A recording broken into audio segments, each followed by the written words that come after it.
ॐ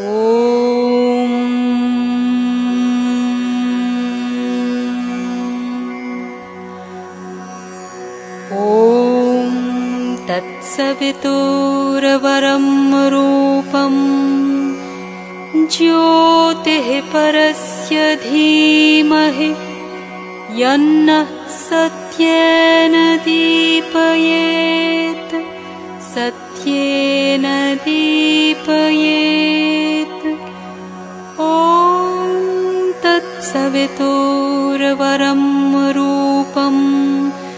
ज्योतिः परस्य धीमहि यन्नः सत्येन दीपयेत् सत्येन दीपयेत्।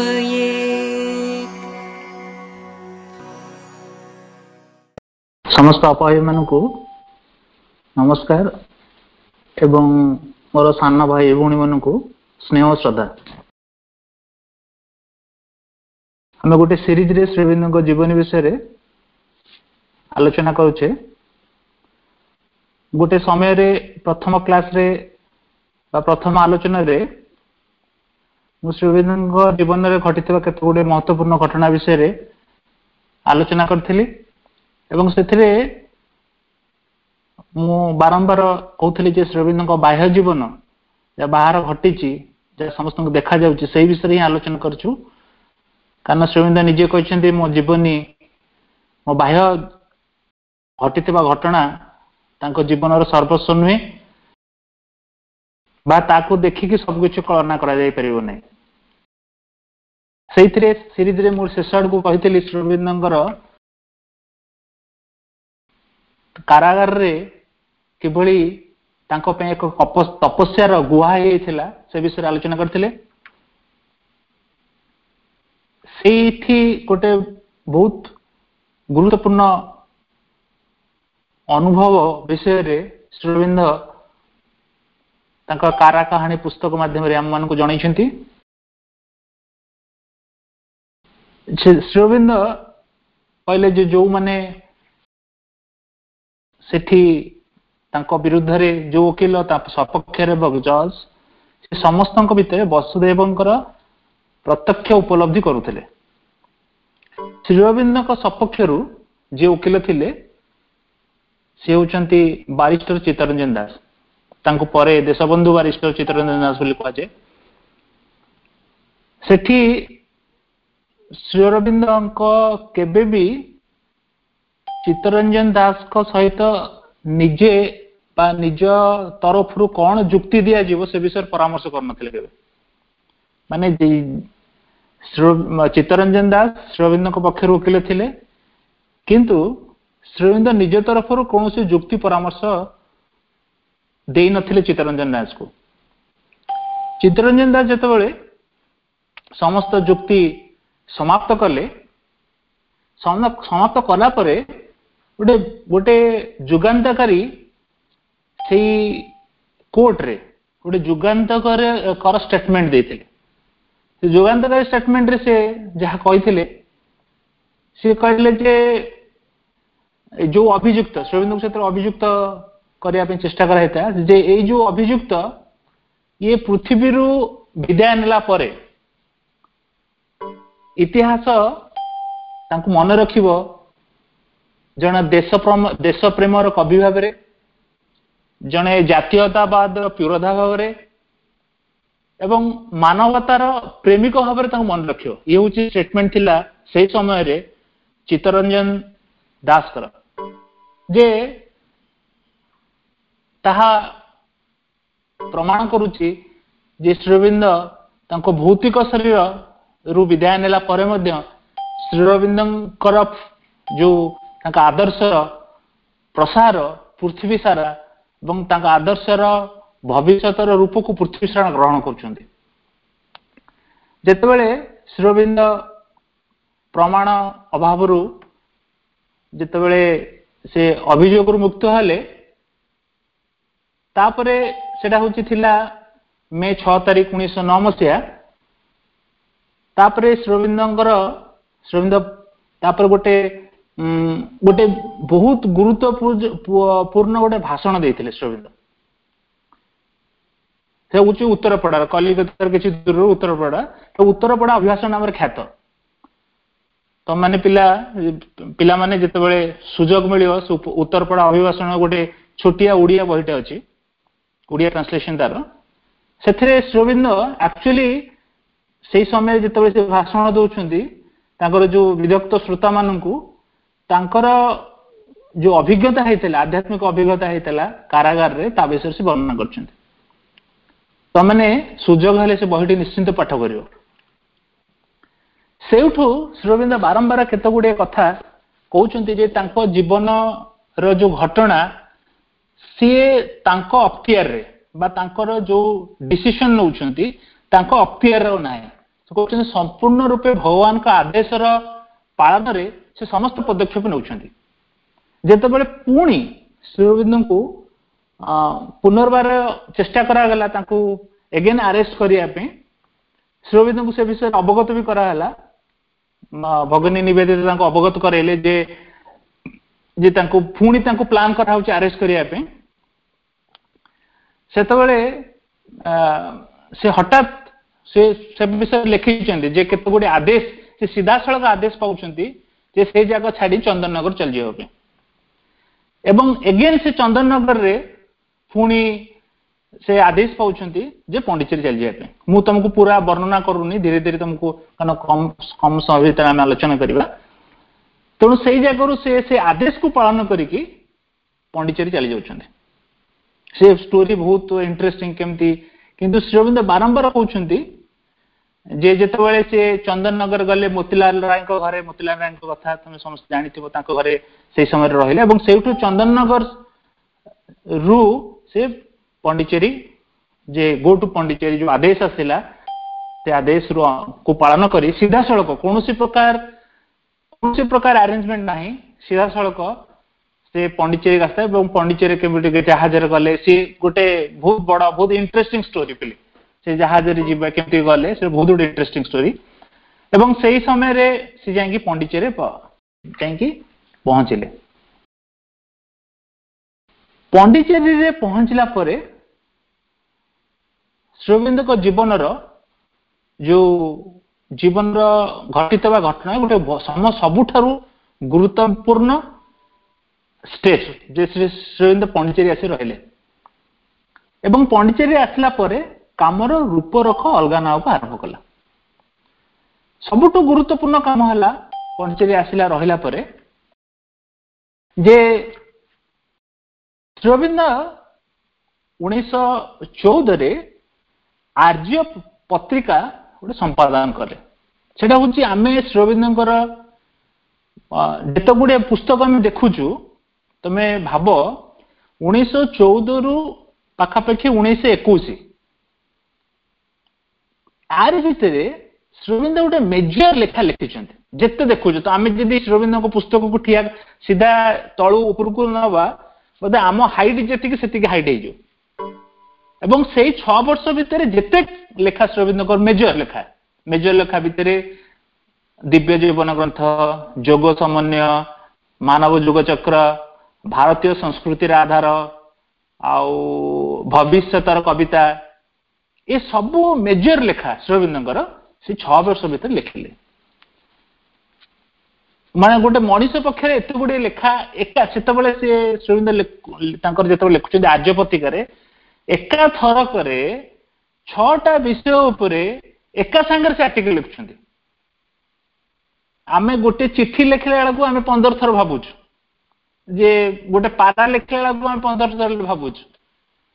गोटे एसे लिखला बेलू आमे ठीक भाबरे लिखि पारुनु किंतु एका संगे एते गुड़िए लेखा 6 वर्ष भितर से संपादन कर देथिले तापरे श्री अरविंद लेखा भितर आउ केते गुडे लेखा परे आड हैला किंतु मेजर लेखा आर्य पत्रिका रे से लिखि देथिले एटा आमे जानिया बहुत गुरुत्वपूर्ण कारण श्री अरविंद लेखा रे तांकर समस्त भविष्यतर जाकु कोंती कोन रूपरेखा या भविष्यतर कोन घटिया को जाउची ता संपूर्ण भाबे श्री अरविंद सेदर वर्णन करछन्ते एवं मनीष चेतनार किभଳି भाବରେ परिवर्तन हबो को स्टेज देके जीव मनीष ए विषय संपूर्ण वर्णना से दृष्टि श्री अरविंद लेखार गुरुत्वपूर्ण ता सब बेले रही जे सेथिरे सबु जिनिस श्री अरविंद रूपरेखा संपूर्ण भाव दे दैछन्ति तापरे आउ गोटे सबुठ गुरुत्वपूर्ण घटना घटिला से माँ आसी श्री अरविंद को देखा कले 1914 जिते माँ आसी श्री अरविंद को देखा गले माँ सह देखा माँ को फास्ट जे ताको एक्सपीरियंस होउछन्ति जे छोट बेले से जहाँ कृष्ण बोली कहूथिले से ध्यान रे कृष्ण बोली जानुथिले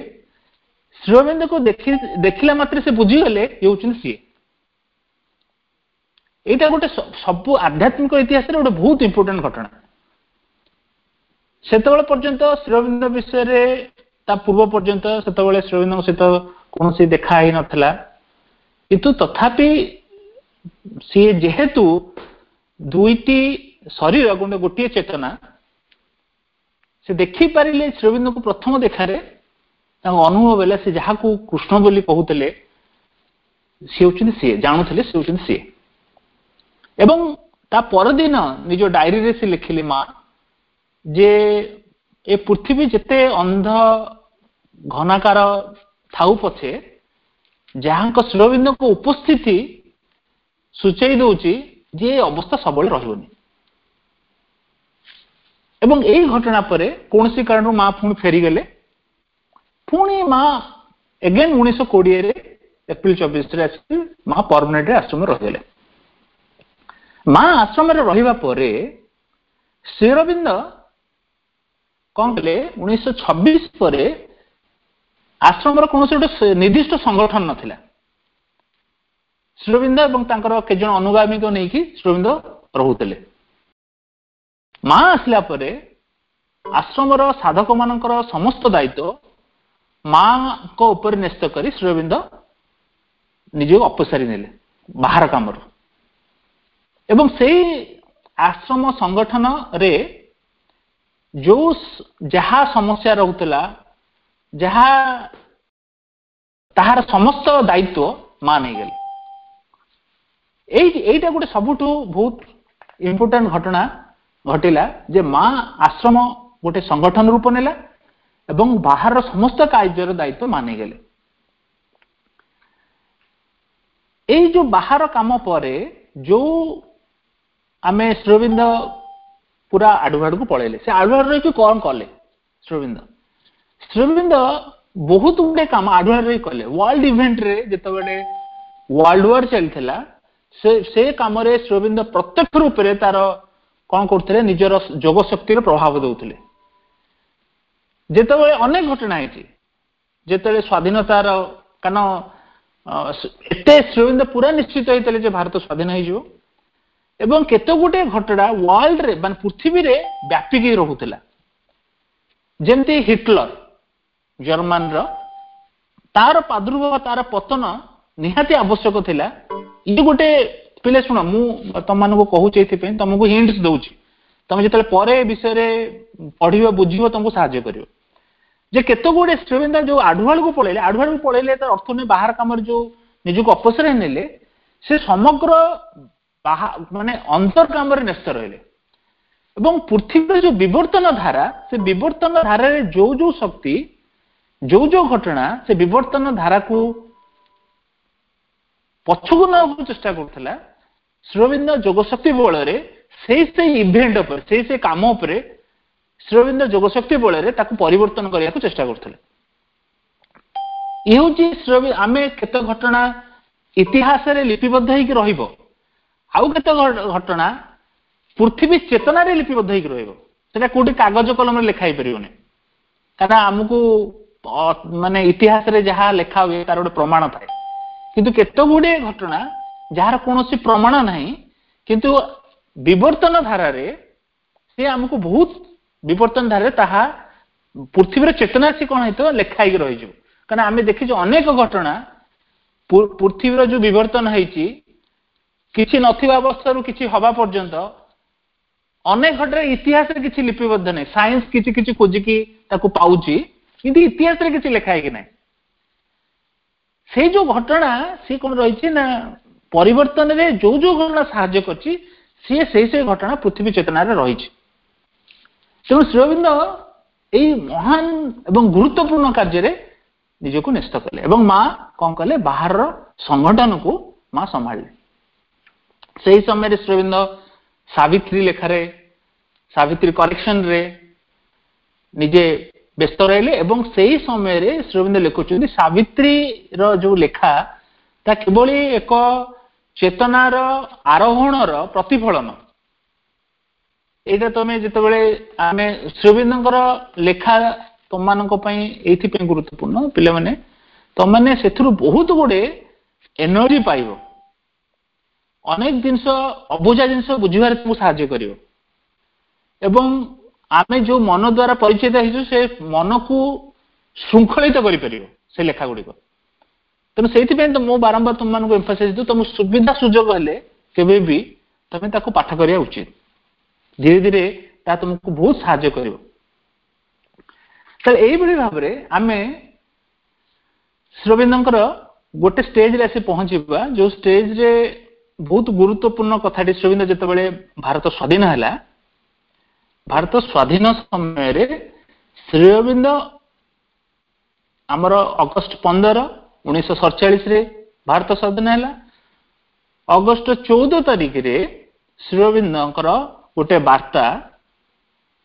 ତିରୁଚିରାପଲ୍ଲୀ ରେଡିଓ ଷ୍ଟେସନରେ ପ୍ରସାରିତ ହେଲା। ସେ ଶ୍ରୀ ଅରବିନ୍ଦଙ୍କର ସମସ୍ତ ଲେଖା ବିବର୍ତ୍ତନ ଧର୍ମୀ। ବିବର୍ତ୍ତନ ଧର୍ମୀ ମାନେ ସବୁବେଳେ ଗୋଟେ ଅନ୍ଧକାରରୁ ଆଲୋକର ଯାତ୍ରା ସବୁଥିରେ ପ୍ରତିଫଳିତ ହୁଏ ଏବଂ ଏଇ ଛୋଟିଆ ଲେଖାଟାରେ ମଧ୍ୟ ଆମେ ଦେଖିବା ଶ୍ରୀ ଅରବିନ୍ଦଙ୍କର କେବଳ ବିବର୍ତ୍ତନ ଧର୍ମୀର ପ୍ରଭାବ ସେ ଲେଖା ଉପରେ ରହିଛି।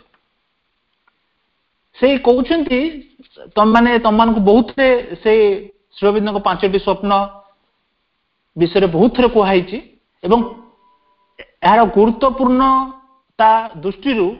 ତୁମମାନଙ୍କୁ ପୁଣି ମୁଁ କହୁଛି ଯେ ଶ୍ରୀ ଅରବିନ୍ଦଙ୍କ 5ଟି, ଗୋଟେ ବହୁତ ସଂକ୍ଷିପ୍ତରେ କହିବି ଯେ ଏ 5ଟି ସ୍ୱପ୍ନ କାହିଁକି ଗୁରୁତ୍ୱପୂର୍ଣ୍ଣ। ଆମେ ପିଲାମାନେ, କାରଣ ମା ଉପରେ ବହୁତ ଗୁରୁତ୍ୱ ଦେଇଛନ୍ତି। ମା କହୁଛନ୍ତି ଯେ ରିଡ୍ ଆଣ୍ଡ ରିଡ୍, ତା ଅର୍ଥ ଆକୁ ବାରମ୍ବାର ବାରମ୍ବାର ପଢିବା ଦରକାର, ସମସ୍ତଙ୍କ ପାଖରେ ପହଞ୍ଚିବା ଦରକାର। ସେଇ ଗୁରୁତ୍ୱପୂର୍ଣ୍ଣତା ଦୃଷ୍ଟିରୁ ଏବଂ ଶ୍ରୀ ଅରବିନ୍ଦଙ୍କ 5ଟି ସ୍ୱପ୍ନ ତୁମମାନଙ୍କୁ ପୁଣି ଥରେ କହୁଛି। ତମେ ଜାଣିଛ ଶ୍ରୀ ଅରବିନ୍ଦଙ୍କ ଫାର୍ଷ୍ଟ ଡ୍ରିମ୍ ଯେ କଣ ନା ଗୋଟେ ସ୍ୱାଧୀନ ଅଖଣ୍ଡ ଭାରତର ପ୍ରତିଷ୍ଠା। ଏହା ଦେଖିଛେ ଆମେ ଯେ ଠିକ ଅଛି ସ୍ୱାଧୀନ ହେଲା କିନ୍ତୁ ଅଖଣ୍ଡତା ପ୍ରାପ୍ତ ହେଇନି, କାରଣ ଭାରତ ଧୀରେ ଧୀରେ ଭାରତ ପାକିସ୍ତାନ ଅଲଗା ହେଇଗଲା, ବିଖଣ୍ଡିତ ହେଇଗଲା ଏବଂ ତାହା ଅଖଣ୍ଡତା ଆଉ ପ୍ରାପ୍ତ ହେଇପାରିଲା ନାହିଁ। କିନ୍ତୁ ଶ୍ରୀ ଅରବିନ୍ଦ କହୁଛନ୍ତି ଏଇ ଅଖଣ୍ଡତା ତାକୁ ପ୍ରାପ୍ତ କରିବାକୁ ପଡିବ, କୌଣସି ସମସ୍ତ ଚେଷ୍ଟା କରିକି ଏଇ ଅଖଣ୍ଡତାକୁ ପ୍ରାପ୍ତ କରିବାକୁ ପଡିବ। ଦ୍ୱିତୀୟରେ ଶ୍ରୀ ଅରବିନ୍ଦ କହୁଛନ୍ତି ଯେ ଏସିଆ ମହାଦେଶର ପୁନରୁତ୍ଥାନ। ଶୁଣ, ଏଇଟା ଟିକେ ସ୍କଲାରଲି ମାନେ ଗୋଟେ ବୌଦ୍ଧିକ ତାର ବିଶ୍ଳେଷଣ ଦରକାର, ତଥାପି ମୁଁ ତମକୁ ସର୍ଟରେ କହୁଛି ଯେ ଏସିଆର ଅନେକ ଦେଶ ରହିଛି ଯୋଉମାନଙ୍କର ଗୋଟେ ଆଧ୍ୟାତ୍ମିକ ପୃଷ୍ଠଭୂମି ରହିଛି ଏବଂ ଯେହେତୁ ଏସିଆର ଅନେକ ଦେଶ ପରାସ୍ତ ହେଇକି ଥିଲା, ସେମାନେ ଧୀରେ ଧୀରେ ସ୍ୱାଧୀନ ହେଲେ ଏବଂ ଭାରତର ସ୍ୱାଧୀନତା ଯେଭଳି ଆବଶ୍ୟକ ଭବିଷ୍ୟତ ପୃଥିବୀ ପାଇଁ, ସେମିତି ଏସିଆର ସମସ୍ତ ଦେଶର ସ୍ୱାଧୀନତା ମଧ୍ୟ ଭବିଷ୍ୟତ ପାଇଁ ଆବଶ୍ୟକ। ଇଏ ହେଉଛି ଦ୍ୱିତୀୟ ଏବଂ ଦେଖାଯାଇଛି ବା ଅନେକାଂଶରେ ଏସିଆର ଦେଶ ଗୁଡିକ ସ୍ୱାଧୀନ ହେଇଛନ୍ତି, ସେମାନେ ଧୀରେ ଧୀରେ ଗ୍ରୋ କରୁଛନ୍ତି, ପୁନରୁତ୍ଥାନ ହଉଛି। ଏବଂ ତୃତୀୟରେ ଶ୍ରୀ ଅରବିନ୍ଦଙ୍କ ସହିତ ଯେ ବିଶ୍ୱ ସଂଘର ପ୍ରତିଷ୍ଠା। ଏ ଯୋଉ ବିଶ୍ୱ ସଂଘର ପ୍ରତିଷ୍ଠା କଥା ଶ୍ରୀ ଅରବିନ୍ଦ ବର୍ଣ୍ଣନା କରିଛନ୍ତି, ତାହାର ଗୋଟେ ଅତି କଣ କୁହାଯିବ, ଗୋଟେ ଅତି ବାହ୍ୟ ରୂପ ହଉଛି ଜାତିସଂଘ, ୱାର୍ଲଡ ୟୁନିୟନ, ଗୋଟେ ଅତି ବାହ୍ୟ ରୂପ। କିନ୍ତୁ ଏହାର ପ୍ରତିଷ୍ଠାର ମୂଳ ଲକ୍ଷ୍ୟ ହଉଛି ଯେ ଲୋକ, ମୁଁ ଭାରତବାସୀ ଆଉ କେବଳ ହେଇକି ରହିବେନି, ଆମେ ଆକ୍ଚୁଆଲି ଗୋଟେ ପୃଥିବୀବାସୀ ହେଇକି ରହିବା। ଆମେ ଯେତେବେଳେ ଭାରତବାସୀ କହୁଛୁ, ଆମେ ଗୋଟେ ପରିବାରରେ ବି ରହୁଛୁ, ଆମେ ସେ ପରିବାରର ବାସୀ ଏବଂ ଭାରତର ବାସୀ। ଏବଂ ଆମର ଆଉ ଗୋଟେ ଷ୍ଟେପ ହଉଛି ଆମେ ଭାରତବାସୀ ହବା ଏବଂ ସମଗ୍ର कौन ना पृथ्वी गोटे कुटुंब होइके चलिबे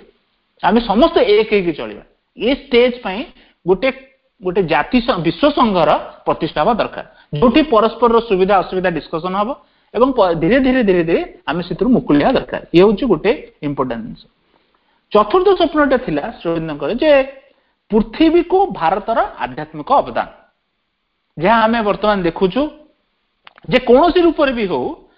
भारतर आध्यात्मिकता समग्र पृथ्वी ग्रहण करिया को धीरे धीरे आग्रह रहउछि अनुउछि ता भारत आड़ कारण जो विश्वगुरु जो रोल भारत नब तार मूल भित्ति होछि तार आध्यात्मिकता एवं आध्यात्मिकता छड़ा वर्तमान देखा जिवो जे खाली जे आध्यात्मिकता आमे जदि एठु मु एटा सरला परे तुमको टिके हिंट्स देबी जे आध्यात्मिकता भारतर आध्यात्मिक पृथ्वी धीरे धीरे व्यापुछि एवं शेष स्वप्नटी श्रीअरविंदकर थिला जे विवर्तनर एक अग्र पदक्षेप जहा दरे मनीष जो अवस्था रे रहिछि तार को विशालतल चेतना आड़ को से अग्रसर हबो ए होछि श्रीअरविंदक जोगर मध्य लक्ष्य